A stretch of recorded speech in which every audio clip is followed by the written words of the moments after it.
Donc on a un frère là, voilà, un monsieur, voilà, qui constamment ici, il a même dans chez les musulmans, parfois il va chez nous, mais il est plus chez nous.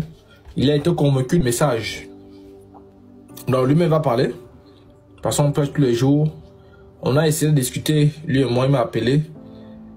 Je vais abréger certaines choses, des textes que lui-même le dise en 1 minute, en 2 minutes. Et on va voir ce qu'il y a eu à faire. Donc, frère Lucio, shalom. Shalom, shalom. Bonjour à tous. Donc, voilà, moi, c'est le frère Lucio. Donc, je te mets en garde et dis-nous devant tout le monde. Et voilà. Donc, moi, c'est le frère Lucio. Désormais, je suis venu pour faire la shahada à la façon chrétienne. Donc, en gros, bon, comme j'ai trop de dossiers là sur moi, je ne peux pas trop rentrer dans les détails. J'ai décidé d'embrasser la foi chrétienne après avoir écouté le frère, surtout le frère Elvis l'apôtre et Petit Marteau.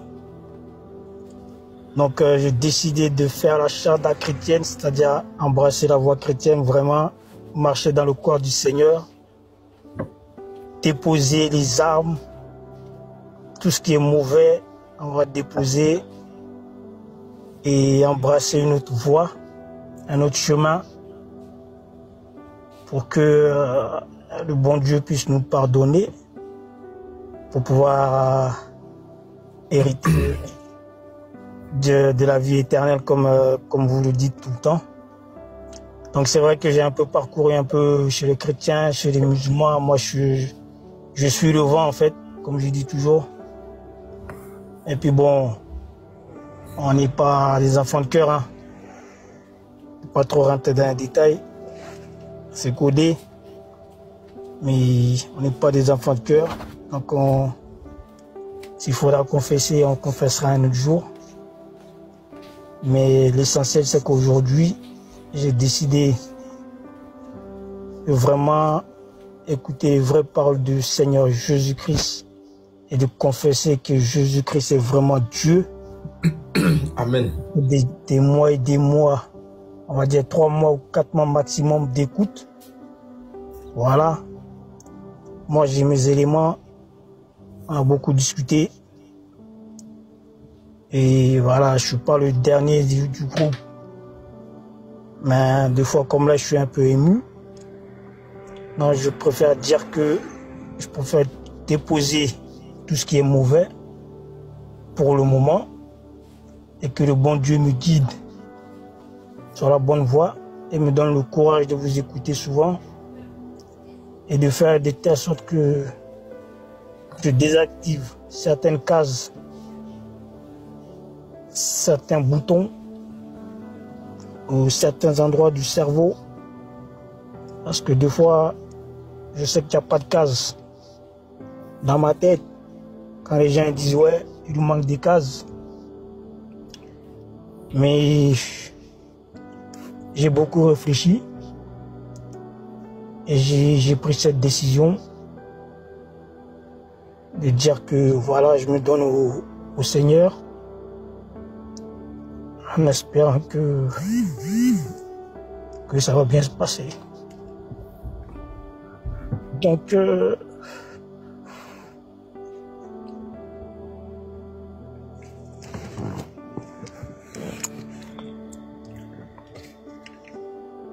oui, vas-y frère, lâche-toi, hein. Voilà, on est en famille, voilà. Pas, voilà. Ouais, c'est la première fois que je bégaye. Je sais pas.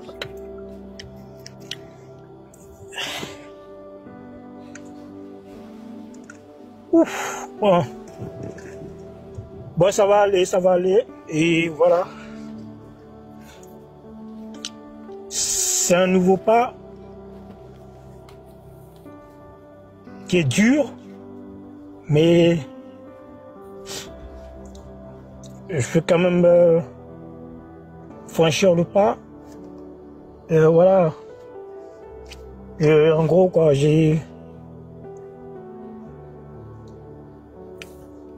j'accepte le Seigneur Jésus-Christ et je sais que il n'y a que lui qui pourra me guider, parce que j'étais dans des endroits où les musulmans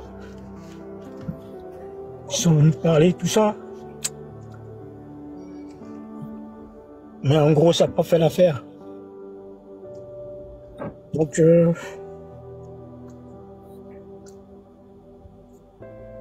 ouais, bon, je pense que j'ai pris la bonne décision.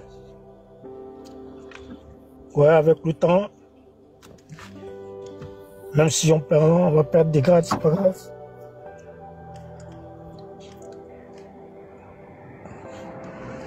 Mais voilà. Aujourd'hui, je suis devenu un combattant du Seigneur. Voilà, d'une autre façon. Donc je tenais à remercier le frère Elvis et le frère Petit Bateau. Donc merci à vous deux et aussi aux autres personnes qui parlent du Seigneur Jésus-Christ. Merci.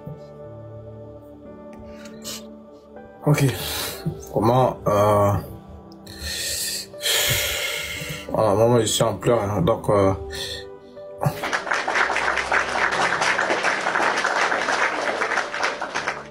le Seigneur te bénisse abondamment. Bon, c'est pas facile, hein. Moi je suis un peu KO. C'est triste. Voilà, donc bref. Vous avez Lucio, comme vous l'avez entendu, il a écouté les prêches des musulmans, il a écouté les prêches des chrétiens également. Il était constamment chez nous. Beaucoup pensaient qu'il avait accepté Jésus. Non, il n'avait pas encore accepté Jésus. C'était encore une âme que les musulmans pouvaient repêcher. C'était encore une âme que les musulmans pouvaient prendre. Mais vous avez entendu de vous-même, il a été convaincu. Il a été convaincu. La piqûre, position d'un verset là-bas, Jean 10, si tu veux. Il a été convaincu que ce que nous prêchons est divin. Il a été convaincu que c'est Jésus-Christ qui est le chemin, la vérité, la vie. Il a été convaincu qu'en dehors de Jésus, il n'y a pas d'autre Dieu. La piqûre, en dehors de Jésus, il n'y a pas d'autre Seigneur. En dehors de Jésus, il n'y a pas d'autre Seigneur. C'est pourquoi il a décidé, en ce jour, ce 23 août 2024, de recevoir le Shiloh, de recevoir le ressuscité. Pas le souci, de recevoir le Dieu puissant devant vous tous. Vous l'avez vu? Il a écouté l'évangile et l'heure est arrivée. La Bible déclare que comment croiront-ils si personne ne prêche? La foi vient de ce que l'on entend. Romains 10, 17. Et ce que l'on entend vient de la parole de Dieu. Et la foi est. Et puis 11 est. Donc, on va prier avec lui. Comme la piqûre est un peu occupée, on va prier avec lui. Nous disons merci à Jésus. Merci au Tout-Puissant. Merci au Roi des Rois. Donc, il va répéter simplement après moi. Voilà. Parce que c'est devant le monde entier qu'il le fera. Et ça mettra à terre le monde des puissants des ténèbres. Donc, monsieur, le frère Lucio, que le Seigneur te bénisse abondamment. Merci. Toi béni, tu as une grande famille. Au-delà de tes difficultés, au-delà de tes défauts, Jésus, qui est la pierre angulaire, te donnera la forme qu'il faut au travail de tes frères et sœurs. Donc tu vas répéter après moi devant tout ce monde-là. pour envoyer un message à tous les démons, pour envoyer un message à tous les musulmans, pour envoyer un message à tous ceux et celles qui nous écoutent. Je tiens à rappeler que ce n'est pas une doctrine, mais parfois il le faut pour montrer à tous ceux qui nous écoutent que j'ai changé les camps. Et le frère Lusso ici a changé les camps. Il est dans le camp de la bergerie. Il est dans le camp du sauveur. Il est dans le camp du rédempteur. Il est dans le camp du ressuscité. Il est dans le camp du Shiloh. Jésus t'aime, frère Lucio. Peu importe ce que tu as commis comme erreur, Jésus t'aime. Peu importe ce que tu as commis comme erreur, Jésus t'aime. Peu importe tes difficultés, peu importe ce que tu as fait, Jésus t'aime. Tu comprends? Jésus ne se souvient plus de ce que tu as fait autrefois. Comme tu viens à peine de le déclarer devant tout le monde, tu viens à peine de dire devant tout le monde que tu veux recevoir Jésus, tu veux l'ADN de Jésus, tu veux la vie de Jésus. Jésus est venu pour ceux qui sont malades. Si tu es malade, dis amen à ça. Amen. Il est venu pour toi, il est venu pour moi. Moi, j'étais malade. Comme tu es malade, il est venu pour toi. Et comme tu as entendu la parole qui sauve, c'est pourquoi tu dis amen à ça. C'est pourquoi tu es venu à lui. C'est pourquoi tu as accepté le message qui sauve. Donc garde à l'esprit que Jésus ne se souvient plus de ce que tu as fait avant. Même si tu as tué un homme, même si tu as tué un bœuf, même si tu as tué l'oiseau, Jésus ne se souvient plus de ça. Ne te culpabilise plus. Le diable va essayer de te décourager en te rappelant ton passé. Il faut décourager le diable en lui rappelant son futur. Il sera brûlé et jeté dans le feu. Bienvenue à la maison. Au-delà des difficultés que tu as, moi-même quand j'ai accepté Jésus, tout n'est pas parti le jour au lendemain. Bienvenue en Christ. Bienvenue. Parce que tu as accepté la foi en Christ. Merci d'avoir accepté le Christ, le Rédempteur, le ressuscité. Donc la dernière étape qu'on va faire, tu es pardonné, tu es purifié. Ne te culpabilise plus. Tu vas simplement répéter ces paroles-là, on va prier avec toi pour montrer au monde entier que tu es devenu chrétien. Pour montrer au monde entier que tu as choisi la bonne part. Mais je vais donner le plaisir au professeur. Oui, parce qu'il faut reconnaître que l'onction de Dieu n'est pas seulement sur une seule personne. L'onction de Dieu est sur tout un chacun. Donc je vais te laisser sous la charge du professeur. Tu vas répéter ce qu'il te dira. Parce que tu as déjà accepté Jésus. C'est lui qui va montrer aux yeux de tous. C'est lui qui va te donner les mots qu'il faut pour dire au monde entier que tu n'es plus païen, que tu n'es plus n'importe qui et que tu as accepté Jésus. Marc 16, celui qui croira sera sauvé. Et tu as cru, tu es sauvé. Donc professeur, tu as la parole. Donc le frère, comme tu as écouté, on t'écoute. Il a décidé de recevoir Jésus-Christ. Donc, c'est devant le monde entier. Donc nous on t'écoute. Ce que je voudrais dire aux frères, c'est vraiment une bonne initiative. Le Seigneur Jésus, lui-même, il a dit dans sa parole qu'il n'y a pas plus grand amour que de donner sa vie. Voilà, pour ses brebis, pour ses amis. Moi, je pense que à partir de cet instant-là, le Seigneur, nous tous, nous avons pour ensemble de définitions, si je veux m'exprimer ainsi, nous sommes tous pécheurs. Parce que nous avons hérité tout cela de Adam. Nous sommes des pécheurs. Mais le Seigneur, et ce péché-là nous éloigne de la gloire de Dieu. C'est pourquoi je vais lire Ésaïe 59 pour qu'on puisse comprendre pourquoi Dieu est éloigné de nous. Pour ne pas qu'il y ait la confusion. Et nous allons terminer dans Romains. Voilà, celui qui confesse le Seigneur Jésus-Christ et qui croit dans son cœur, nous allons terminer par là. Voilà. Ésaïe, je prends Ésaïe 59 pour que les gens puissent comprendre, parce qu'on a pour habitude d'entendre, surtout de la part des musulmans, nous avons hérité le péché originel. La plupart des musulmans parlent du péché originel sans toutefois savoir de quoi ça parle. Parce que c'est ce péché-là qui a créé la mort de l'humanité, de l'être humain par rapport à Dieu. Ça nous a séparés de notre Créateur. Et Dieu le dit clairement dans Ésaïe chapitre 59, à partir du verset 1er que je vais lire. Ésaïe 59, 1. Non, la main de l'Éternel n'est pas trop courte pour sauver, ni son oreille trop dure pour entendre. Mais ce sont nos crimes qui mettent une séparation entre nous et votre Dieu. Pardon, entre vous et votre Dieu. Ce sont vos péchés qui vous cachent sa face et qui vous empêchent et qui l'empêchent de vous écouter. C'est en fait toute cette nature pécheresse là qui nous éloigne de la face de Dieu. Sinon, un fils de Dieu normalement doit avoir en lui l'esprit de Dieu et doit être toujours en communion avec son Créateur. Mais le péché nous a séparés de ce Créateur-là. Donc Christ, Dieu va se manifester en la personne de Christ pour venir nous rapprocher de notre Créateur. C'est pourquoi la Bible dit, Dieu était en Christ. Ça c'est 2 Corinthiens 5, verset 18. Dieu était en Christ, réconciliant le monde avec lui-même. Donc c'est cette réconciliation-là que le Christ est venu faire par rapport au Fils de Dieu. Il est venu nous rapprocher de Dieu. C'est pourquoi la Bible déclare également qu'il y a un seul médiateur entre le ciel et la terre. En d'autres termes, entre Dieu et l'homme. Le seul pont, c'est Jésus-Christ. C'est pourquoi il dit, je suis le chemin. Donc, en ce qui me concerne, tu as fait le bon choix.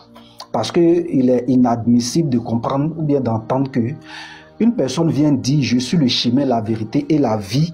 Et encore, certaines personnes vont aller chercher un chemin ailleurs. C'est pas possible.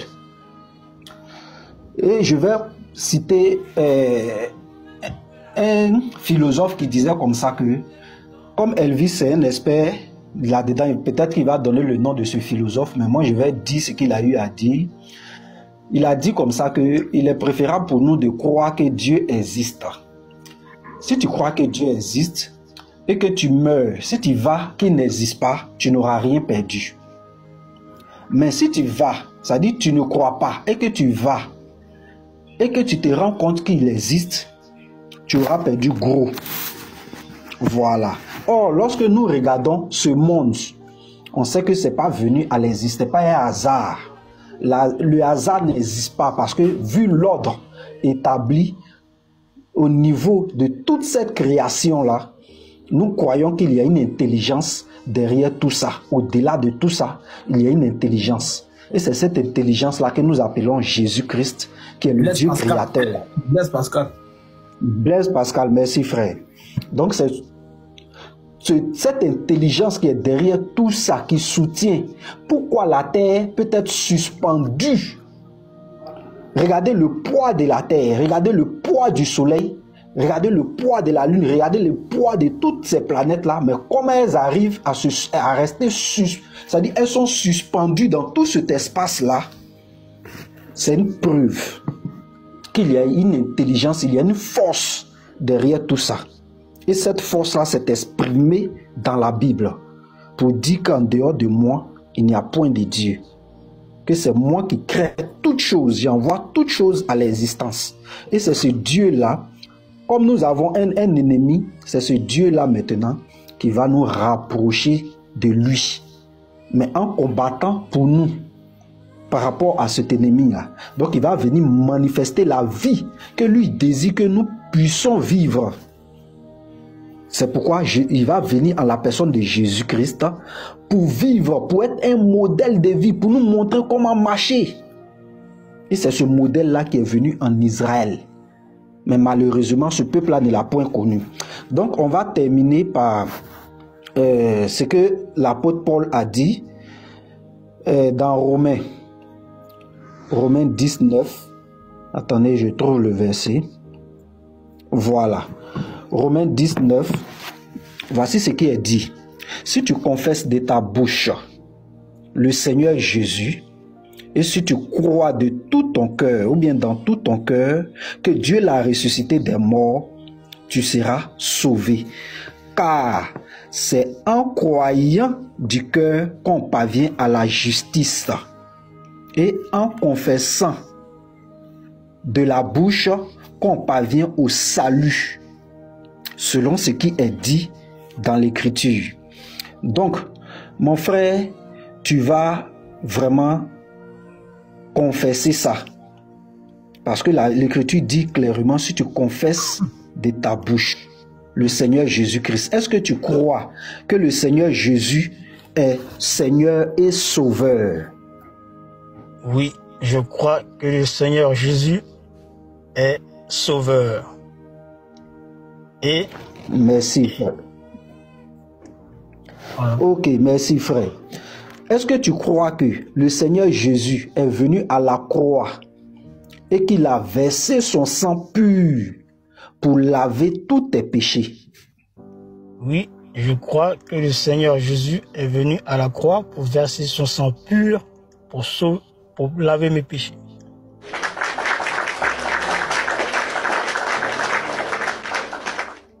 Voilà, l'Écriture déclare que si cela vient de ton cœur, tu es sauvé. Donc à partir de cet instant-là, on va s'organiser, trouver le moyen pour que tu puisses prendre ton baptême. Voilà, tu vas prendre ton baptême, voilà. Et comme l'Écriture déclare dans Matthieu 28, verset 18-19, allez prêcher, mais on nous demande également, celui qui sera baptisé sera sauvé. Ça, c'est une évidence, mais on nous demande d'enseigner ce que le Seigneur a enseigné. C'est à partir de ce moment-là, tu reçois l'Esprit de Dieu et c'est cet Esprit-là qui va te permettre de comprendre certains mystères. Ça va te permettre de comprendre pourquoi les frères disent Jésus est Dieu. Ça va te permettre de comprendre. Ça va te permettre de comprendre ce acte rédempteur que Jésus est venu poser. Ça va te permettre de comprendre beaucoup de choses. Parce qu'en ce moment-là, tu auras reçu vraiment l'Esprit de Dieu. Donc, frère, sois béni et retiens que tu es avec nous, tu es en famille. Si tu as une quelconque question, n'importe quelle question qui te trouble concernant les Écritures, ou bien par rapport aux Écritures, nous sommes entièrement à ta disposition pour pouvoir t'apporter des éclaircies, des détails, c'est-à-dire entrer en profondeur s'il le faut, pour que vraiment tu puisses être posé également, pour que ta foi vraiment puisse être grande. Parce que nous sommes fils d'Abraham, c'est par notre foi en Jésus-Christ. Voilà, donc c'est ce que je pouvais te dire. Sois béni et bienvenue parmi les brebis de Jésus-Christ. Donc frère Elvis, je te passe la parole maintenant. Voilà, donc frère, merci beaucoup. Professeur que le Seigneur te bénisse abondamment. C'est une journée spéciale. La Bible déclare que lorsque un païen, un non-croyant se convertit, il y a la fête aux anges. C'est une grâce. Donc le professeur de Colossiens te bénisse abondamment. Donc on va de clore le débat. Voilà, donc je vais procéder dans le même élan. Dans le même élan, après ce que le professeur a fait, l'abondance ne nuit pas. Bien au contraire, Dieu aime ça. Dieu est content. Donc tout comme Lucio, tout comme le professeur, tu as répété après lui, tu as reconnu que Jésus est Dieu. Je vais aussi clôturer avant de fermer le live, avant de laisser les frères, voilà, avant d'aller libérer les frères. Donc tu vas également répéter des paroles après moi, après ce que le professeur a fait. On va compléter, parce que Dieu est tout puissant. Et professeur, merci beaucoup, parce que le message que tu as d'abord, le verset que tu as lu est très clair. Lucio, tu as compris le verset? Oui, j'ai compris. Mais comme je n'avais pas répondu au professeur, voilà, je ne savais pas que mon frère était chez vous. Hein. Donc merci pour l'information et merci pour ce que tu as dit. Ok. Donc tu vas simplement aussi, comme je l'ai fait avec le professeur, ça veut dire que ton cas est spécial. Si deux personnes prennent la charge de parler de prendre ton cas en charge, ça veut dire que ton cas il est spécial.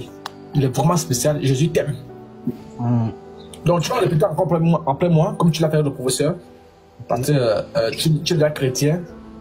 Tu vas répéter après moi, je crois en Jésus-Christ. Je crois en Jésus-Christ. le Fils de Dieu, le Fils de Dieu, mon Seigneur et mon Sauveur. mon Seigneur et mon Sauveur. Je reconnais qu'il est Dieu incarné, Je reconnais qu'il est Dieu incarné, venu sur terre pour nous sauver. venu sur terre pour nous sauver. Je confesse qu'il est mort pour mes péchés Je confesse qu'il est mort pour mes péchés et qu'il est ressuscité le 3e jour. et qu'il est ressuscité le 3e jour. Je déclare que Jésus est le Seigneur de ma vie. Je déclare que Jésus est le Seigneur de ma vie Et je m'engage à le suivre tous les jours de ma vie. et je m'engage à le suivre tous les jours de ma vie. Par sa grâce, Par sa grâce, je vis maintenant pour la gloire de Dieu. je vis maintenant pour la gloire de Dieu. Au nom de Jésus-Christ que j'ai prié. Au nom de Jésus-Christ que j'ai prié. Amen. Amen. Alléluia. Merci pour l'information. Je vais appeler mon frère, on va arrêter ça. En tout cas, je suis content. L'apôtre, je peux dire un mot seulement et descendre. Allez-y, commencez. Mon frère Lucio, tout ce que j'aimerais te dire, c'est qu'aujourd'hui, c'est le jour de ton anniversaire, donc c'est une nouvelle naissance. Retiens cette date, plus que toute chose. C'est un jour très important. Parmi les dates que tu peux retenir, en dehors des dates importantes peut-être que tu as, mais sache que la date la plus importante, c'est aujourd'hui. Parce que tu viens de naître de nouveau et tu es né de l'esprit. Et si je peux ajouter quelque chose, c'est que l'apôtre Paul a dit aussi que si quelqu'un est en Christ, il est une nouvelle création. Les choses anciennes sont passées, tout est devenu nouveau. Reçois ce renouveau de vie, reçois la nouveauté de mentalité, reçois la nouveauté de vie et que Dieu marche avec toi. Nous te souhaitons toutes les bonnes choses et sache que tu n'es plus seul. À chaque fois que tu vas marcher, tu n'es plus seul. Et à chaque fois que tu vas parler, tu n'es plus seul. N'oublie pas qu'il y a toute une communauté, il y a une famille qui est à côté de toi. Donc lis couramment les Écritures. Là, tu as des difficultés comme le professeur l'a dit. Tu les consultes, tu leur demandes, ils vont t'éclairer sur les sujets. Mais en tout cas, l'Esprit de Dieu est là, il va t'enseigner aussi d'autres choses. Nous sommes très contents. Si l'apôtre peut ajouter des acclamations, des ovations, parce qu'il y a une fête au ciel. Il y a une fête au ciel, il y a une fête et nous sommes très contents.